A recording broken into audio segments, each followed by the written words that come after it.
আসসালামু আলাইকুম সবাইকে। আশা করি সবাই আল্লাহর রহমতে ভালো আছেন। পবিত্র মাহে রমজানে আল্লাহ সবার প্রতি রহমত দান করুক।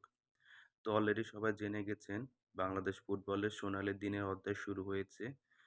প্রবাসী ফুটবলার হামজা চৌধুরী আজকে বাংলাদেশে আগমন করেছেন। আর কিছুদিনের মধ্যেই ইন্ডিয়ার সাথে আমাদের একটা ম্যাচ আছে এএফসি এশিয়া কাপ।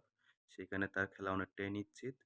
তো হামজা চৌধুরী আসাতে বাংলাদেশ ফুটবলের জন্য খুবই ভালো একটা দিক এবং আরও কিছু বিদেশি ফুটবলারের জন্য আমাদের বাংলাদেশের দরজা অবশ্যই খোলা আছে। তারা আসলে আমাদের বাংলাদেশ ফুটবল টিম আরও অনেক, অনেক এগিয়ে যাবে। তো আমরা জানি হামজা চৌধুরী লেস্টার সিটির একজন তারকা ফুটবলার।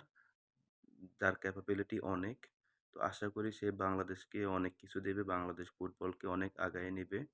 তো আমরা আসুন সবাই মিলে বাংলাদেশ ফুটবলকে ভালোবাসি এবং ফুটবলকে যাতে এগিয়ে নিয়ে যায় তার জন্য সমর্থন সবসময় রাখি।